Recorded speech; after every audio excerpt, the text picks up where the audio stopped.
El teniente Alonso, de vuelta en Villa del Sol, descubrió que su vida había sido desmantelada pieza por pieza. Supongo que debería empezar por el momento en que mi esposa, Carmen, me envió aquel mensaje. No fue lo más importante que recibí durante los 2 años que estuve en servicio extendido, pero fue el primer paso hacia el completo desastre que siguió. Llega. Lo antes posible. Sin puntuación, sin emojis. Solo un mensaje seco. En ese momento, pensé que tal vez nuestro hijo de 9 años, Mateo, estaba enfermo. O que algo le había pasado al coche.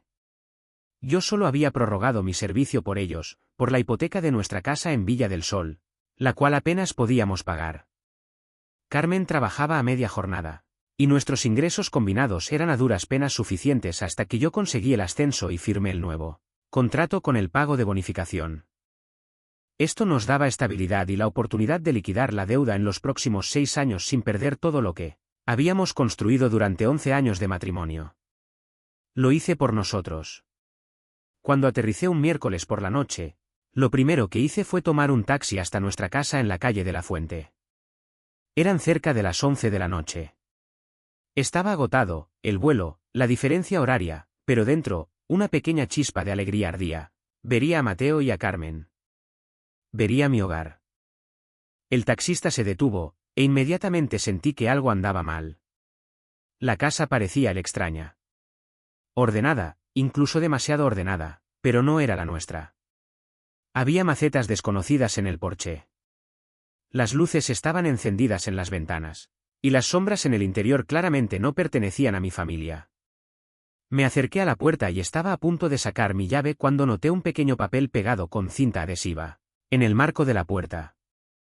Era un aviso escrito a mano, alquiler temporal. Mi pulso martilleaba contra mis costillas. ¿Era esto algún tipo de broma estúpida, una burla? Pero llamé. Marqué el número. Después de 2 timbrazos, Carmen contestó al otro lado. Simplemente dije, ¿qué diablos es esto, Carmen?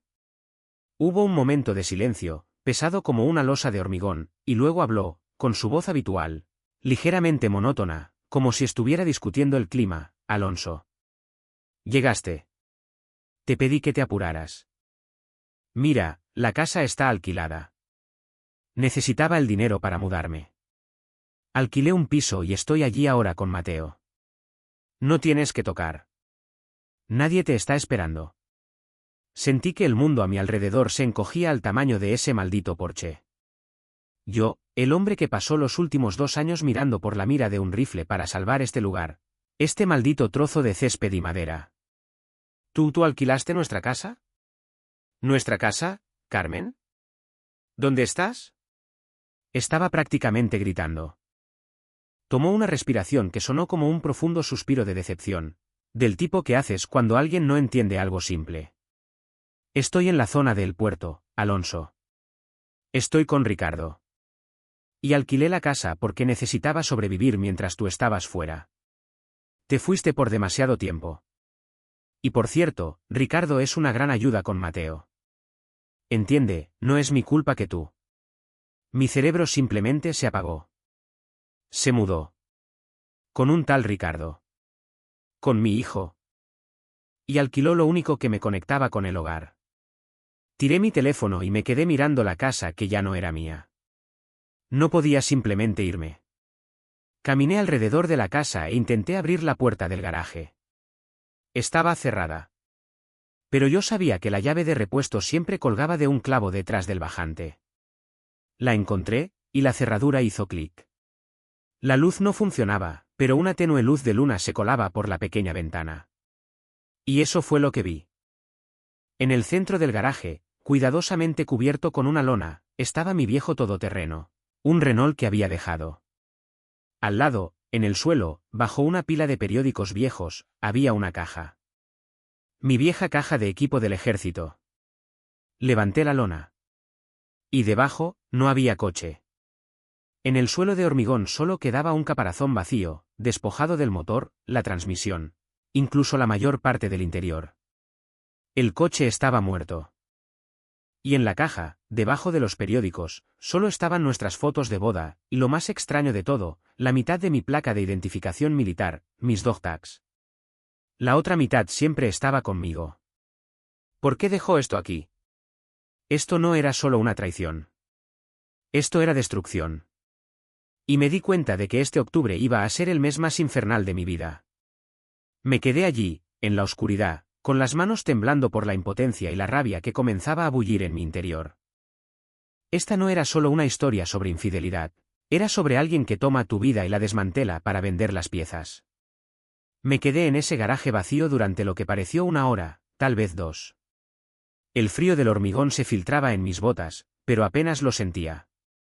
Todo lo que podía percibir era ese silencio pesado y sofocante y la visión de mi coche desmantelado. No era solo un vehículo, era el proyecto que había planeado terminar con Mateo cuando regresara. Habíamos hablado de repintarlo y de irnos de acampada. Ahora no era más que chatarra y un monumento a lo completamente que había juzgado mal todo. Las placas de identificación, la mitad de ellas tiradas en esa caja junto a nuestras sonrientes caras de boda, se sentían como una división literal de mi identidad. Ella me había partido por la mitad, dejando atrás las partes inútiles. Finalmente salí de mi estupor cuando mi teléfono vibró. Era un mensaje de un número desconocido. Hola, Alonso. Soy Javier. Soy el arrendador que alquiló la propiedad en Avenida de los Vientos 15. Lamento la confusión, pero tu esposa no mencionó que regresarías tan pronto. ¿Podrías recoger el resto de tus pertenencias de la unidad de almacenamiento antes del martes? Los inquilinos actuales se quejaron del desorden en el garaje. Gracias. Javier. El arrendador. Usó la palabra con tanta naturalidad, tan profesionalmente. Como si estuviera hablando de un apartamento del que me había mudado hace años, no del hogar que compré con mi sangre y sudor. Y entonces noté algo más en su mensaje, algo pequeño que golpeó más fuerte que la traición en sí misma. Se refirió a ella como señora Herrera. Mi apellido es Alonso. El apellido de soltera de Carmen era Vidal. Herrera era el apellido de su esposo anterior, del que se divorció antes de que nos conociéramos, el que siempre dijo que fue un error que quería olvidar. ¿Por qué estaba usando ese nombre ahora? Mis manos, que acababan de temblar, ahora se sentían firmes, tensas. Esto no fue algo repentino, un arrebato. Esto fue planeado. El coche, el alquiler, el nombre falso. No le respondí a Javier. En su lugar, conduje hasta el almacén que mencionó. Era tarde, pasada la medianoche, pero tenía que verlo. Era un polígono industrial barato en las afueras de la ciudad. Encontré el número de la unidad que Javier había dado, unidad C22. Marqué el código que Carmen siempre había usado para todo lo importante, nuestra fecha de aniversario. Funcionó. La unidad estaba abarrotada, de suelo a techo, con los restos de mi vida. Mis uniformes, sellados en contenedores de plástico. La vieja silla alta de Mateo, polvorienta y olvidada. El reloj antiguo de mi abuela, que le dije específicamente a Carmen que era lo único que quería tener a la vista. Todo lo que hacía que esa casa fuera nuestra estaba tirado aquí. Pero estaba organizado. Demasiado organizado. Como si un tercer objetivo hubiera catalogado cuidadosamente el fin de nuestro matrimonio. No me quedé mucho tiempo. No podía soportar rebuscar entre los escombros físicos de mi pasado. Pero encontré un pequeño joyero desbloqueado, escondido en una caja de sábanas. Dentro, debajo de un brazalete de plata barato, estaba el ordenador portátil de Carmen. Yo sabía su contraseña. Era su cumpleaños. Agarré el portátil y conduje directamente a la cafetería abierta las 24 horas más cercana. Necesitaba café y necesitaba respuestas. Inicié sesión. El fondo de pantalla era una foto de Carmen y Mateo en una playa, sonriendo. Ricardo no estaba en la toma, pero la ubicación parecía sospechosamente el puerto que ella mencionó. Fui directamente a su correo electrónico. Toda la historia se desarrolló en una serie de migas de pan digitales. Comenzó sutilmente. Correos electrónicos a un abogado, hace 7 meses, preguntando sobre las implicaciones legales de que un cónyuge militar alquilara una propiedad de copropiedad, mientras el propietario estaba desplegado. Luego, hace 4 meses, docenas de correos electrónicos con Ricardo Sáez. No solo notas coquetas, sino conversaciones detalladas y profesionales sobre financiación. Ricardo no era solo un novio de rebote, era un agente de inversiones, alguien con dinero serio, y aparentemente, un deseo de invertirlo en propiedades. Un correo electrónico, fechado exactamente un mes antes, llamó mi atención. Era de Ricardo a Carmen, usando el apellido, Herrera, confirmando la transferencia de una gran suma de dinero, 25.000 euros. La línea de asunto era, cerrando el trato. Depósito confirmado. ¿Qué trato? ¿Qué depósito? Era demasiado dinero para solo gastos de mudanza o incluso el alquiler de un año en un apartamento nuevo. Esto no era solo una infidelidad. Esto era algún tipo de esquema financiero que involucraba nuestra casa familiar, un contrato de alquiler con un nombre falso y un agente de inversiones. Cerré el portátil, la pantalla reflejaba mi rostro, cansado, sin afeitar, y ahora totalmente frío. El shock emocional estaba dando paso a una calma calculada y peligrosa. El último año y medio de autosacrificio, el contrato militar, las horas agotadoras. Todo se sentía como si hubiera estado cavando mi propia tumba financiera para que ella pudiera salir de ella y entrar en una nueva vida. ¿Y la peor parte? Ella había usado mi ausencia, la misma cosa que hice por su seguridad, como su principal justificación. Te fuiste por demasiado tiempo. Sabía que no podía enfrentarla todavía. No mientras tuviera a Mateo. Necesitaba saber el alcance total de esta transacción de cerrando el trato, y por qué se escondía detrás del apellido de un exmarido. Esto no era solo un colapso matrimonial, esto se sentía como algo que cruzaba una línea legal. Mi despliegue le había dado la cobertura perfecta para una operación de un mes. Y yo tenía exactamente 4 semanas para descubrir qué tan profunda era la podredumbre y cómo contraatacar, sin perder a mi hijo. Pasé las siguientes 48 horas viviendo en mi vieja camioneta, la que había dejado en el estacionamiento de la base y que recogí el día después de encontrar el garaje vacío. El portátil era mi base de operaciones. Los correos electrónicos confirmaron mi peor temor. Carmen y Ricardo no solo se habían ido a vivir juntos. Estaban apalancando sistemáticamente mis ingresos militares y el capital de nuestra casa.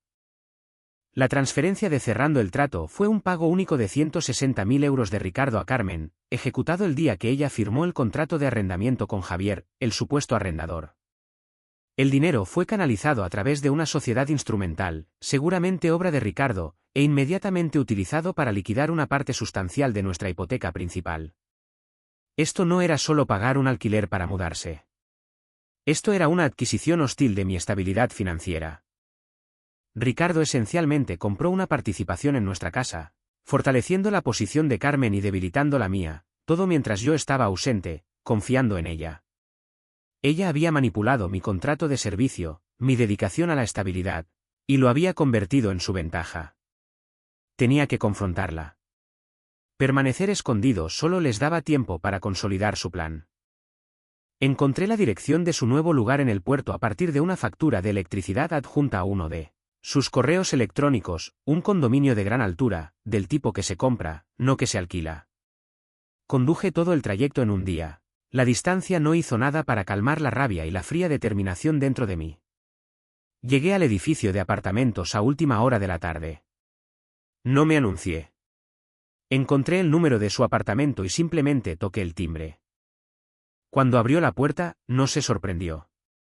Era como si hubiera estado esperando el ajuste de cuentas, pero no parecía en absoluto perturbada. Iba vestida con ropa informal nueva y cara. Su cabello estaba más claro. Parecía una mujer que acababa de deshacerse de una piel muy pesada. Alonso, dijo, haciéndose a un lado, pero sin invitarme a pasar. Los zapatos de Ricardo estaban junto a la puerta. «Finalmente llegaste. ¿Te dio Javier las llaves de tu unidad de almacenamiento?» Le dije que lo hiciera. No crucé el umbral. Levanté las impresiones que había reunido, el extracto bancario que mostraba la transferencia de Ricardo, el contrato de alquiler que firmó como Carmen Herrera, y el correo electrónico sobre cerrando el trato. «No me vengas con tonterías sobre Javier, Carmen», dije, con la voz baja y firme. Era la calma antes de la tormenta. «Sé lo de Ricardo. Sé que usaste mi despliegue para llevar a cabo esta maniobra financiera. Explícame este depósito de 160.000 euros. Explícame por qué estás usando el apellido de tu exmarido en un contrato de arrendamiento que legalmente me vincula a inquilinos que yo no aprobé. Su rostro no flaqueó. De hecho, sonrió. Una pequeña y fea mueca en su boca. Estaba asegurando nuestro futuro, Alonso. El que tú abandonaste por un cheque de pago. Esos 160.000 euros son una inversión en mi estabilidad, por extensión, es una inversión en la de Mateo. Ricardo tiene seguridad financiera. Tú nos estabas arrastrando con esa casa. ¿Ese contrato que firmaste? Era una condena de 6 años de que yo estuviera sola, viendo cómo se acumulaban las facturas, mientras tú jugabas a ser un héroe en el extranjero. ¿Crees que no me di cuenta de eso? Tú no prorrogaste tu servicio por nosotros, Alonso. Lo hiciste porque eres un cobarde que no puede manejar la presión de la vida real, de la responsabilidad real, sin la red de seguridad del uniforme. Esa palabra, cobarde, me dolió más que cualquiera de las revelaciones financieras. Yo había arriesgado mi vida, vivido en peligro y cedido 6 años de mi existencia para mantener el techo sobre sus cabezas, y ella lo desestimó como una huida cobarde. No te atrevas, gruñí, dando un paso hacia ella. Yo no huí de nada. Hice un sacrificio. Y tú me lo pagaste destrozando mi vida e involucrando a mi hijo en tu pequeño fraude. Ella se inclinó, sus ojos brillaron, mostrando finalmente una emoción cruda y fría que no era aburrimiento. ¿Fraude? No. Le estoy dando una vida mejor. Ricardo ya comenzó los trámites de adopción, Alonso. Estás catalogado como padre ausente, debido a tu despliegue a largo plazo y autoimpuesto. La corte verá que Ricardo es una presencia constante y estable, y tú eres un visitante estacional. Elegiste al ejército antes que a nosotros, Alonso. Y ahora, vas a pagar el precio por haber elegido estar ausente demasiado tiempo. El mundo se me cayó a pedazos. Adopción. No solo se estaba llevando mi casa y mi dinero, estaba intentando llevarse a mi hijo. Usando lo único que hice para su beneficio, el contrato extendido, como el arma legal en mi contra. La tensión en el pasillo era tan densa que apenas podía respirar. El aire estaba cargado, peligroso. Miré rápidamente más allá de ella y dentro del apartamento. Una pequeña foto enmarcada de Mateo y Ricardo, riendo, estaba en una mesa cercana. Esto no era solo por dinero, se trataba de reemplazarme por completo. Entonces me di cuenta de que mi lucha no era contra la infidelidad de Carmen. Era una batalla desesperada y de un mes por mi identidad como padre. Tenía que irme antes de hacer algo que pudiera dañar permanentemente mi caso. Tenía que encontrar un tipo diferente de arma. Conduje lejos de aquel condominio como un fantasma, las palabras padre ausente y trámites de adopción, resonando más fuerte que el motor de la camioneta. La crueldad casual de Carmen había cambiado por completo el campo de batalla. Ya no se trataba de la hipoteca, se trataba de Mateo. Mi abogado, Ricardo, un compañero de mis primeros días de servicio que ahora se especializaba en derecho de familia, confirmó la escalofriante realidad. En algunas provincias, especialmente cuando un progenitor está ausente de forma voluntaria y perpetua debido a prórrogas de despliegue, demostrar el abandono para la adopción no es imposible, sobre todo si la nueva pareja puede demostrar una estabilidad financiera superior y una presencia continua. Ricardo fue tajante. Mis posibilidades eran escasas a menos que pudiera demostrar que los motivos de Carmen eran maliciosos y, lo que es más importante, ilegales. Al juez no le importará una simple infidelidad, Alonso, me explicó Ricardo por una línea segura. A ellos les importa el interés superior del niño. Necesitas una prueba irrefutable de que ella no es estable financieramente, o de que Ricardo está involucrado en algo verdaderamente poco ético. Demuestra el fraude relacionado con la casa, y podremos argumentar que es una madre no apta que prioriza las ganancias mal habidas sobre el niño. Pero necesitamos pruebas sólidas de las acciones de Ricardo, no solo correos electrónicos. Ricardo Sáez. El hombre que vestía mi vida como su nuevo abrigo. Yo sabía que no podía conseguir lo que necesitaba legalmente.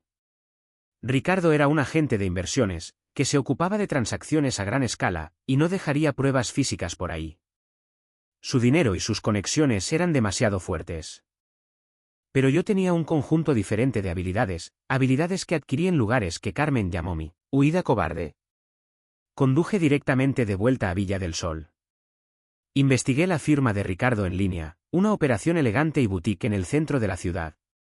Encontré el plano del edificio, sus protocolos de seguridad y los cambios de turno a través de registros disponibles públicamente y una pequeña indagación adicional que no detallaré. El uniforme me había enseñado bien dos cosas, cómo observar y cómo infiltrarme.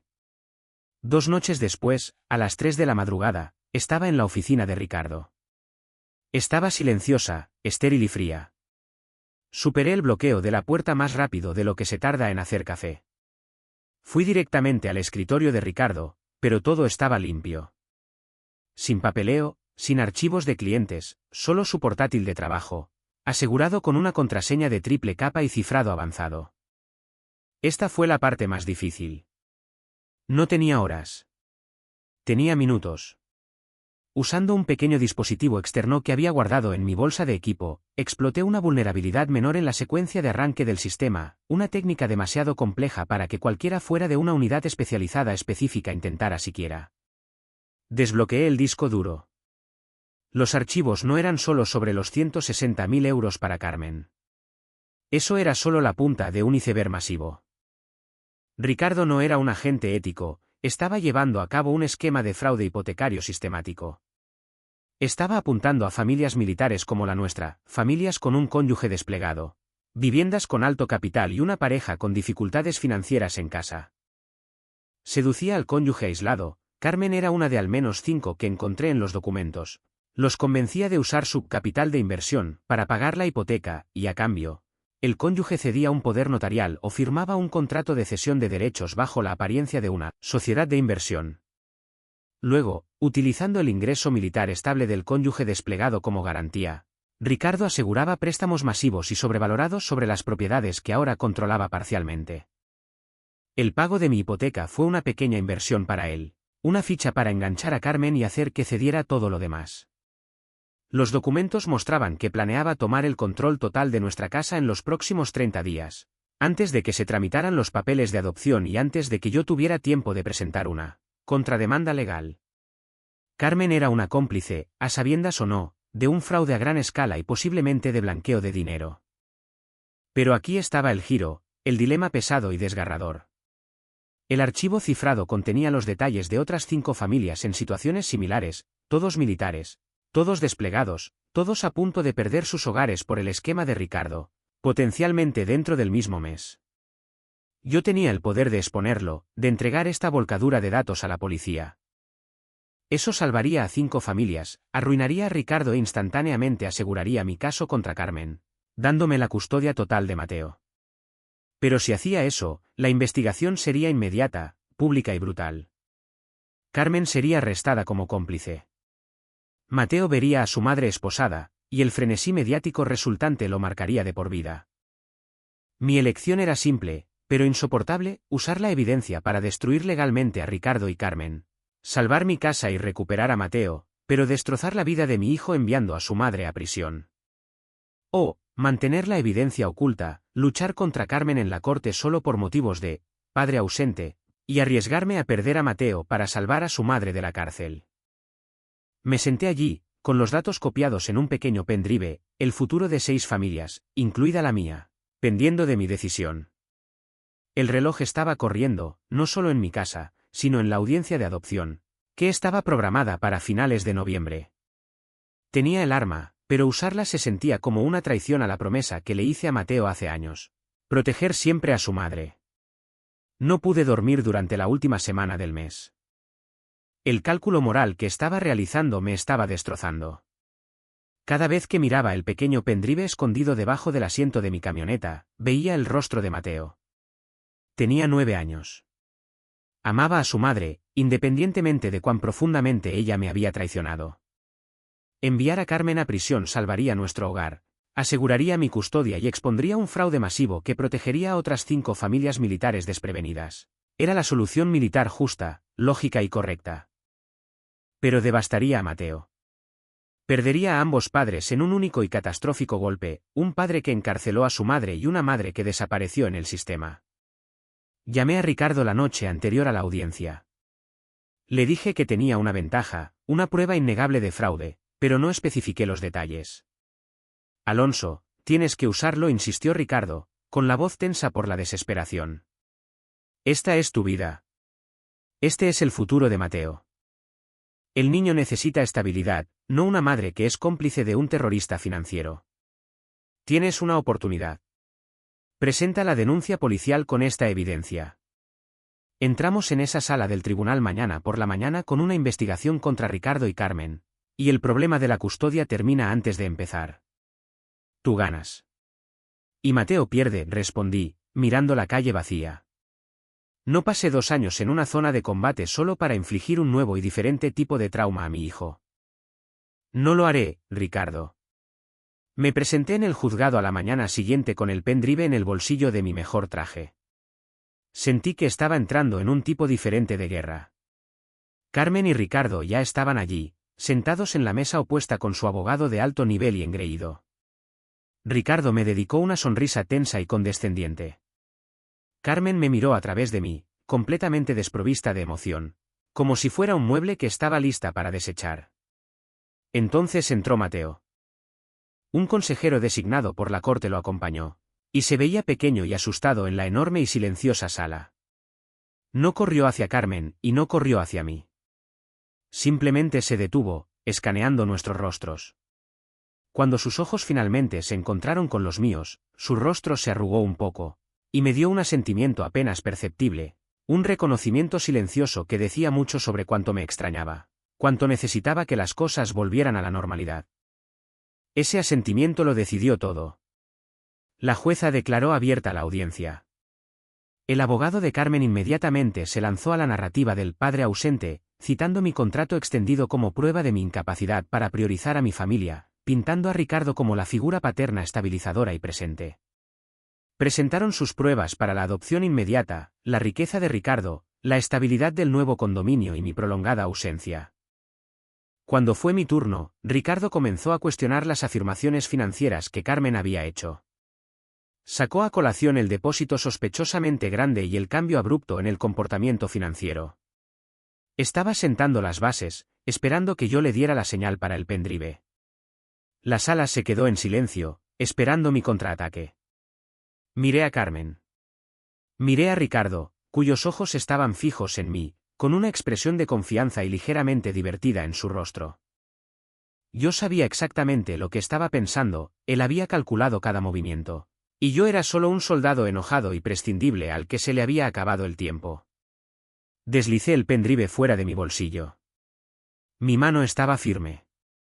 Lo coloqué, no sobre la pila de papeles de Ricardo, sino suavemente, casi ceremoniosamente, en el borde de la mesa de la jueza. Señoría, dije, mi voz atravesando la sala, deliberada y tranquila. Tengo evidencia aquí que no solo desacreditará las afirmaciones financieras de la señora Vidal, sino que también expondrá una operación de fraude sistémico y multifamiliar dirigida por el señor Sáez que va mucho más allá de esta audiencia de custodia. Esta evidencia daría lugar a procedimientos penales inmediatos tanto para el señor Sáez como, potencialmente, para la señora Vidal como cómplice. Una ola de pánico invadió el rostro de Ricardo, destrozando su confianza. Carmen solo miró fijamente, con los nudillos blancos. Sin embargo, continué, sin apartar mis ojos de la jueza, no voy a presentar esta evidencia hoy. No seré yo quien destruya la vida de mi hijo poniendo a su madre en prisión, independientemente de sus acciones. Mi principal preocupación es el bienestar de Mateo, y fracturar aún más su vida con un juicio penal no redunda en su mejor interés. Pido a la Corte que deniegue la adopción basándose en el fraude, el cual reportaré por separado a través de canales legales una vez resuelto el asunto de la custodia, para asegurar que el señor Sáez no pueda dañar a otras familias.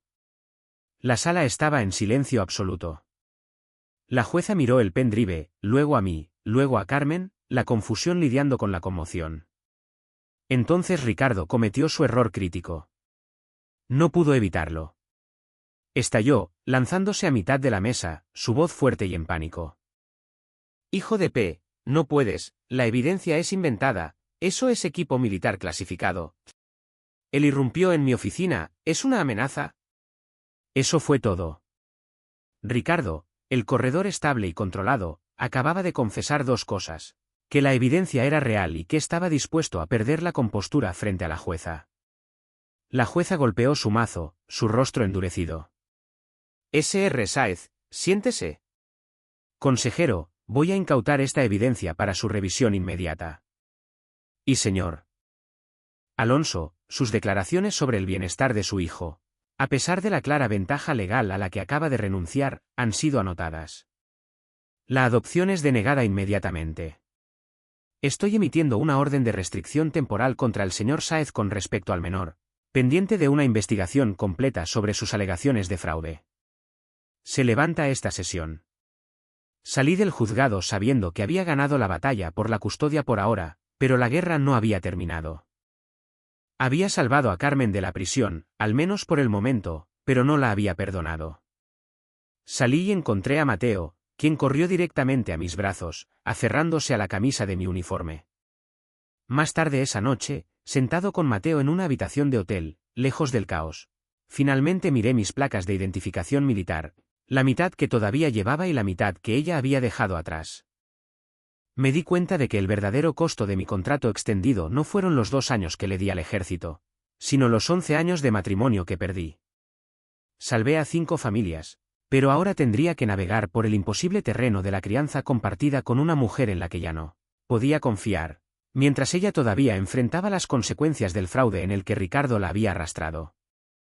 Elegí el terreno ético superior, pero el suelo bajo mis pies se sentía más inestable que nunca. Estaba de vuelta, pero mi vida, como el coche en el garaje, estaba permanentemente desmantelada.